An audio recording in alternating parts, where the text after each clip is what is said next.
So this morning, how's everyone doing this morning? Right. And I'll tell Rick thank you. I mentioned to say that. No pressure now, but thanks a lot. So as we are getting ready today in the middle of October, we're still looking ahead. Next week, Lori has something special planned for us to get us ready for Thanksgiving, preparing our hearts and our visions for what we want to do. And as we look forward to the calendar, it is October, and just a couple weeks away before our Thanksgiving week, and a month and a half until actually Thanksgiving itself, and then Christmas.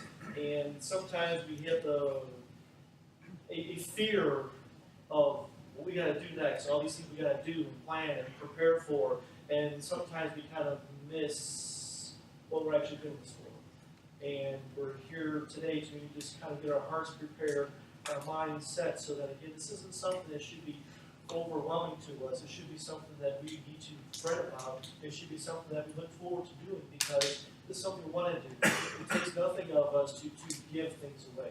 It takes nothing of us to prepare our hearts and our minds to do what is right in God's eyes. In conjunction with that today, we also kind of coincides with our last small group discussion on Wednesday night from Acts 3, and would like to talk about this morning as far as Acts 3 in particular, 1 through 10. And what we're really talking about here as far as preparing our hearts for any mission we might have in front of us. And again, right now for this church, our next mission, so to speak, is the Thanksgiving week. But any mission in any of us can be anything. It doesn't have to be just a specific event like that. We need to be prepared so that no matter where we go, no matter who we're around, whether it's at work, whether it's at school, whether it's at the hospital, wherever it is, that groups that we go to, that we attend, whether it is at school, whether it's at kids or friends of ours in a group setting, whether it's you leading all the children that you deal with each and every day, we are always around people. And again, I kind of always come back to that as far as preparing our hearts to do what God wants us to do. And it's not about teaching your children to do a specific task. It is about teaching them to do what is right all the time so that whenever they are presented with a new task or challenge, they might not know how to do that, but if they have the understanding of how to do things the right way, that will lead them on the path of righteousness and keep them out of harm's way. Why do we do the Thanksgiving way? Because we want to give things away. Okay, that's helpful, but why? We always do. Right. At work we always ask, 5 whys. We want to do this. Well, why? Why do you need this part? Well, I need this because whatever. Well, why do you need that? And you just keep on going. The thought there is that you're trying to get to the root cause of what is either giving you problems, or what is it you're trying to do so that you're just not doing something haphazardly. Why do we do our missions? Because that's something that God's called us to do. We are here to do God's will. Part of that is to bring more people to His kingdom. It is not about us trying to bring people here to this church. It's not about having an agenda to do a certain thing. It's about being able to go ahead and bring those outside of God's kingdom to God's kingdom. Not for our glory, not for their glory, but for God's glory, because that's what we're supposed to do.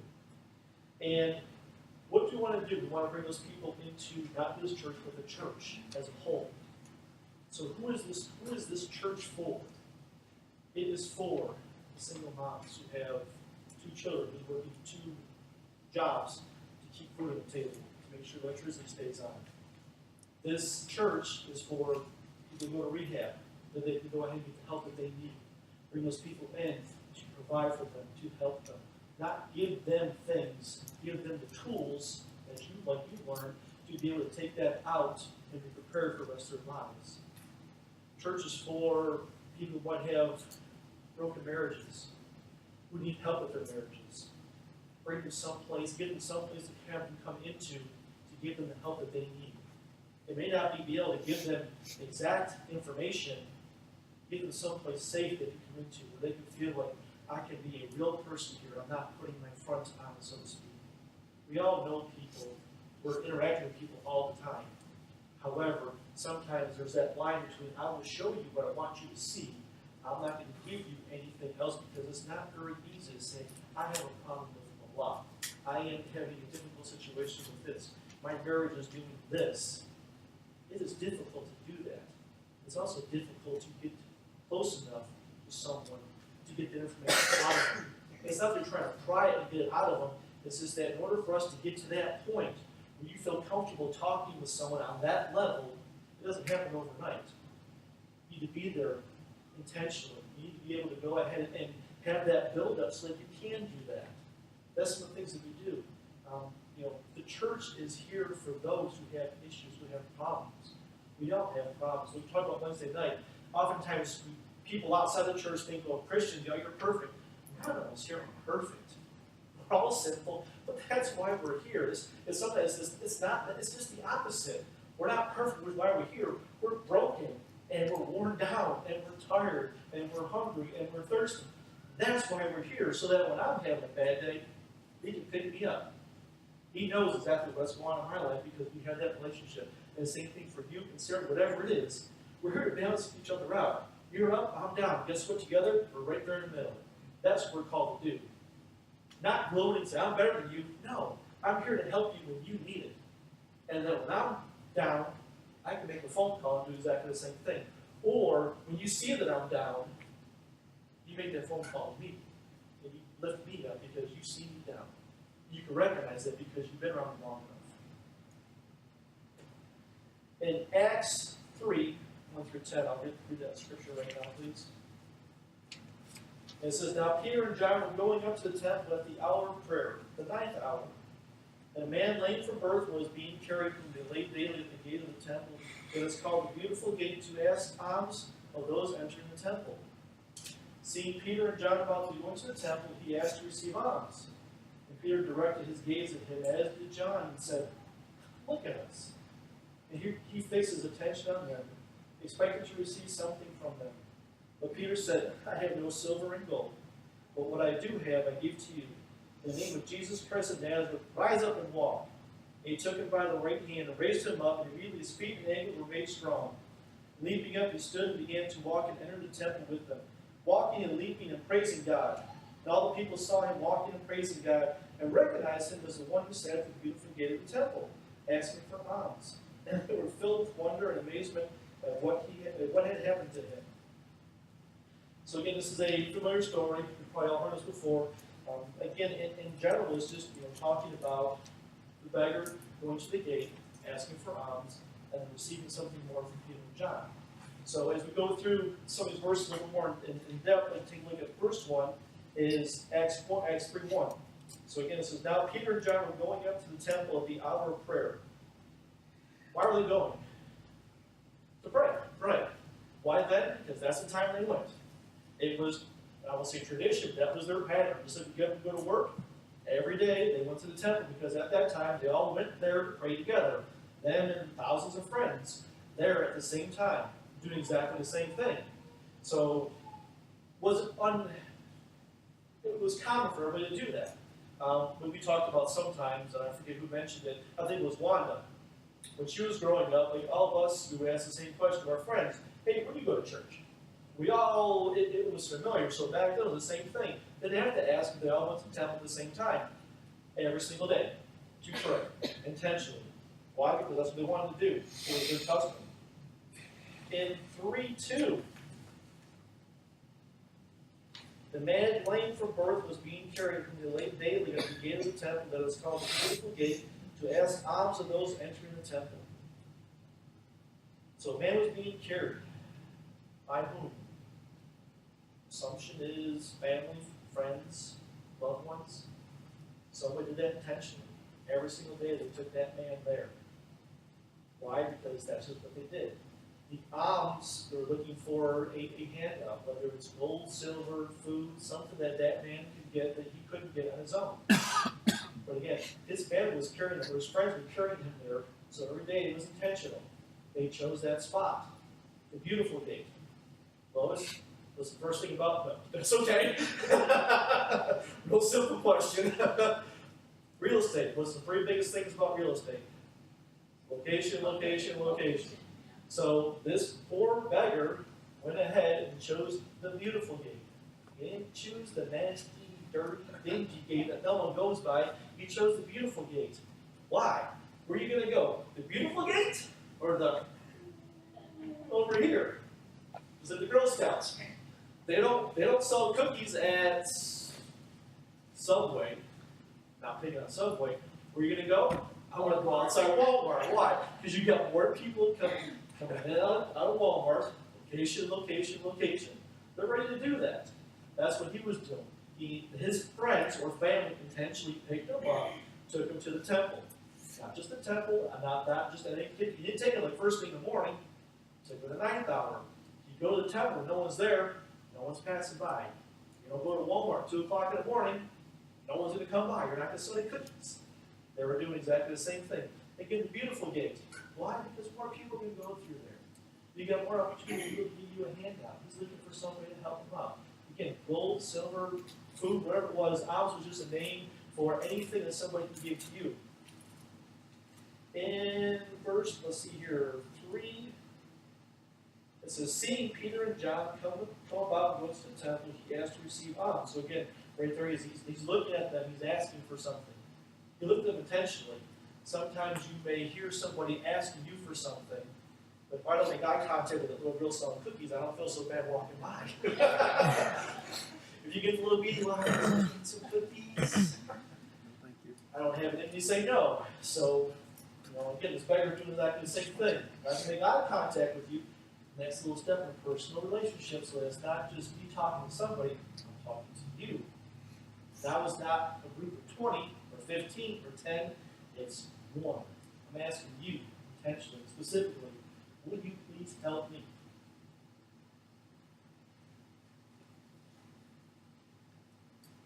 And verse 4, Peter directed his gaze at him as did John and said, look at us. Peter and John, they probably walked through that same entrance hundreds of times, maybe even thousands of times. Every single day, same day. Passed by the same people. Same people probably more than just him begging, but others that are begging as well. Passed by them maybe, again, hundreds of thousands of times. That one time, that particular voice struck, caught his nerve, and made that connection. How many times do we do that as far as our daily lives? We'll be so busy, or so wrapped up, or so in our way that we kind of can't see the forest for the trees. How many times do we see people at work that may be raising their hand and asking for help, and we can't see through our own thoughts? We're so busy, our mind is so full of stuff that we can't stop and recognize when someone's crying out for help. It's not going to be a big cry. It's not going to be a big thunderous, lightning bolt and a cloud of smoke coming above to give us a sign. It doesn't work that way. We need to stop and actually listen to what people are trying to tell us. Recognize that. Be there for them. And again, that's all part of going back and having that personal relationship with somebody, that you can see somebody all the time and recognize when you're having a bad day. Not just a bad day is, my sinuses are killing me. Bad day is like Cam said a couple times with friends of his work. My marriage is I'm just having a hard time. That doesn't happen overnight. That doesn't happen unintentionally. I'm sure that friend would not ask somebody else at work who he doesn't know as well as he does him. You wouldn't do that. You wouldn't open yourself up to someone you don't know and say, hey, by the way, Bob, right? Yeah, Bob, yeah, I'm having a really hard time. We've never talked before, buddy. I have no idea what's going on. It just doesn't work that way. So we need to keep on building those relationships so we can do that. And again, in verse 5, it says, well, Peter says, I have no silver and gold, but what I do have, I give to you. So right there, he's getting ready. I'm going to give you something. But, as we say, it might not be what you think it is. You're expecting something in your hand. Well, guess what? What I'm going to give to you is not going to fit in this hand. It's not going to be something you take home with you. It's not going to be food or money. And so, but he says, well, what I do have, I give to you in the name of Jesus Christ of Nazareth. Rise up and walk. Not something that he gave him. He's trying to tell him there, this isn't from me. I'm just a mediator. I'm not the guy who has the power. I know the guy who does. I'll tell you what, I'm going to tell you and put you in touch with him as far as what he can do for you. It's the same thing we're supposed to do here in this church. We don't have the power to do anything. We do have the power to go ahead and put people in connection with the one who does. We're just in between person. That's all we're doing. It's not about us. It's not about this church. It's not about this building. It's none of that. It's about us doing what God has asked us to do, commanded us to do His will. By doing His will, that's what we do. We go ahead and we are in a position to be able to give someone what they need. The old saying, you can give a man a fish for a day, or you feed him for a day, you teach him how to fish, he can feed himself for a lifetime. It's the same thing here. You give somebody something for that day, that's helpful.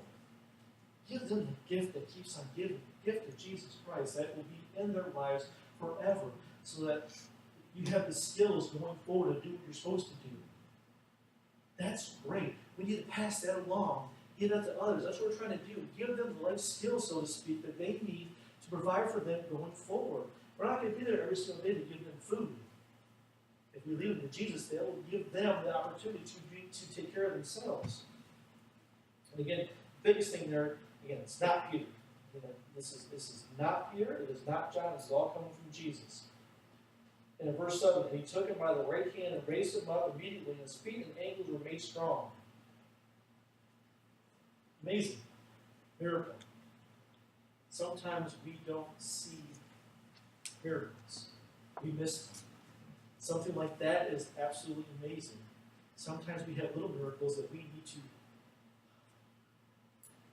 That was God at work. Sometimes we don't recognize it until we're to the point where we're on our knees praying for help, praying for forgiveness of our sins. That's when we see it. We're at our rock bottom. Sometimes they're all around us. We just have to stop sometimes and take a look and see what's going on. I know one time Marty's always against Facebook and stuff like that. I'm not any of that stuff, so I don't. Yeah, thank you. Appreciate that. Again, family, love that.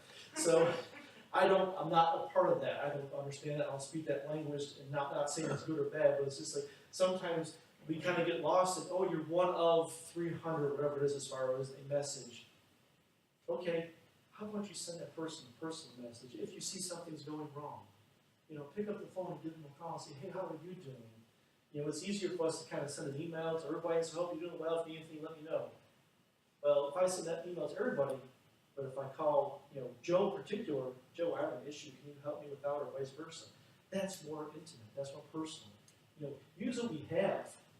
Take it to the next step.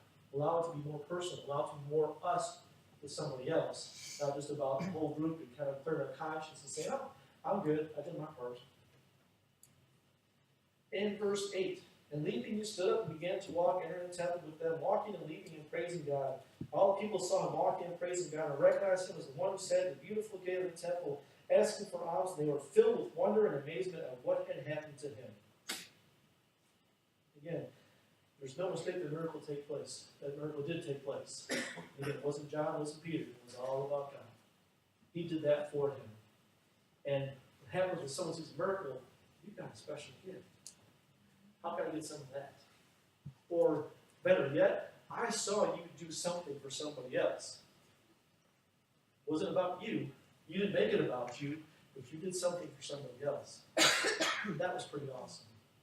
How'd you do that? Why'd you do that? Sometimes now we're kind of all this me society. I need to have it now. I've got to have it in a split second. I've got to beat Judy to the next text because it's not just pretend. I'm just making something up. But we just have that need, like news comes over, and we got to be the first one to get the ding in our phone and say, here's a news alert, here's what's going on. It's just like, all that stuff is great, but it's just like, you know what? It's not about trying to be the first one. It's not about bringing any glory or praise to us. It's about us being the intermediator to be able to go ahead and do what God asks us to do. Without maybe sometimes maybe not getting that pat on the back. We might not get the recognition sometimes we think we might need it. That humbles us, though, to know that we are not doing this for us. Again, it's not about us getting a little tick sheet. We're not getting a little extra check mark. We're not getting a little plus plus. Doesn't matter. It's not about us. So I'm doing the right thing for the right reasons. Just for you, sir. So as we do, keep our eyes open all around us. Again, sometimes we often get lost in kind of hung up in what's right in front of our face. We all get busy with work and family, things going on, parties we're trying to plan. gotta go to the store, I gotta go home and clean up, it's Saturday, I want to do this, I gotta go dump this, we have a list of things we gotta do, and sometimes, again, we lose sight of what we're doing. We're around so many people, sometimes we just don't recognize it and really are there to see what people might need. And 3 more things real quickly. What did Peter and John really do to minister to this person? So the first thing, they went out into the community. They went to the temple, like we're called to do. They went out to do something. They didn't stay in church. They didn't stay in this building. They didn't stay in their little home. They didn't stay home. They went out and did something. They intentionally made an effort to go out. And what did they do? They met people, interacted with people. Sometimes we lose that personal connection, but again, they talk with people. Often kids Sarah, sometimes you see girls of her age, there's like 6 of them. And there's the designated leader, and there's the other 5. Just, if I keep eye contact with the person in front of me, I'm good. Nobody's talking. They're probably texting each other, but they're not talking. It's easy to get hung up in that. Wherever you go, make sure you're not so busy you can't recognize someone at Walmart and just, hey, how you doing? Whether it's the cashier, someone working there, just anybody in general. It's okay to talk to people. It's okay to see what people are doing. And if you go somewhere all the time, whether it's a cafe, whether it's your local restaurant, whatever it is, you can build up over time that personal relationship with the people who work there, the people who are the servers there. Get to know them. Have them be a part of your life. It's so much nicer. Good morning. Hey, Heather, how's it going? Hey, you remember my name? That's a start. It gives you a foot to go ahead and look a little down. Is everything okay? You're not trying to cry. You're trying to go ahead and build a relationship so you can help out. Even just a word of encouragement. Something you can do to be there for that person. Don't just think they're just there. That person has a family too. Just because you only see them a couple of times, this isn't squeak, raise your hands, okay? Oh, Or fleas, one of the two. But I'd like to say something if I may. Can I Sure. don't mean to interrupt? But a couple of Sundays ago, I was going to work, and it was like 6:31. It was somebody's almost in the middle of the road, and I stopped because she was going like this, and I didn't know if she meant people to go. So I stopped and I said, "Can I help you?" She says, "Well, I ran out of gas, and I need someone to take me to the gas station." So I'm going, "Oh God, I'm sorry, but I'm going to work." I went down the road and I said, "What is wrong? What is wrong with me?" I turned around and I said to her, "Get in." Took her to the gas station. She said to me, "Do you need gas?" I said, "Absolutely not." I said, "But lady, she worked at a Burger King." I said, "I'll be there for my free burger." But it's just the idea. Well, wait a minute. I don't care if I'm late for her. To me, it was more important. Nobody would. I went back there and nobody was stopping. She's going, "I don't know if they think that I'm waiting." And she had a gas can in her car, and I'm going to her, "Do you always carry a gas can in your car?" She says, "Well, my gas thing doesn't work, so I can't go." But after that, it really felt good. I know reading that you're not blabbing that, "Oh, I did a good thing today." But what you're saying, it just kind of went to what you were saying, and it really felt good to do something like that. To think, "Well, I'm going to be late for work." Well, you know what? Who cares? Right. And I said that to her. I said, "Everything's going to be fine." Perspective sometimes, and that's my second point was that John and Peter were perceptive and responded to what they saw. Mm-hmm. They saw this man. Again, oftentimes they probably walked by him hundreds of times. Didn't recognize him, maybe saw him out of the corner of his eye, then they got contact, and kept on going. But that day, they were perceptive, and they picked that thing out. Sometimes it's in the details, it really is. Again, sometimes it might not be something that Lori says. It may not be something that she does. But if you're around her long enough, you get that, that's not quite right. What's going on? And that's the same for any of us. When we're around each other, you pick up on stuff like that. The proofs and the details, absolutely. That's what it is. It's not about, again, you're not going to get this big, grandiose hit over the head saying, "This is what I'm trying to say." It's all a little bit of stuff. Just gotta be around and pick up those little things. Again, listen and just pay attention to what actually others are doing. Peter and John were not anybody special. They didn't have superpowers. They didn't have a doctorate degree and this, that, and everything. They were just a couple of average guys who were supposed to be doing. All their power came from Jesus. And what did they actually do? The third point, they gave the man what he needed. Again, not food, not money, the gift of Jesus Christ. To be able to know exactly what it is that he needs going forward. Sometimes we don't know who those people are. It's difficult to recognize that sometimes if you don't know them personally. It's not like on the football field, this is that team, this is this team. You can tell.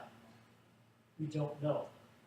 Here in this setting, it might be easier to tell because we know each other more. Outside this building, we don't. Doesn't mean it's hard, it just means it's more difficult. It's not impossible.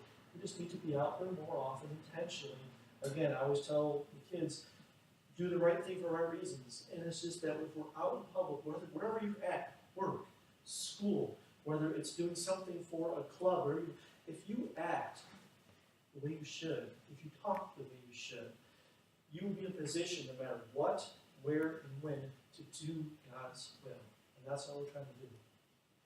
And to close in prayer this week from our actual Bible study this week to kind of give you a little insight as far as what we do. So I'd like to close in prayer, please. And it says, Sovereign Lord, you have made the heavens and the earth by your great power and outstretched arms. Nothing is too hard for you. You show love to thousands, but bring the punishment to the father's sins and to the laps of the children after them. O great and powerful God, whose name is the Lord Almighty, great are your purposes and mighty are your deeds. Your eyes are open to all the ways of man. You reward everyone according to his conduct and his deeds deserve.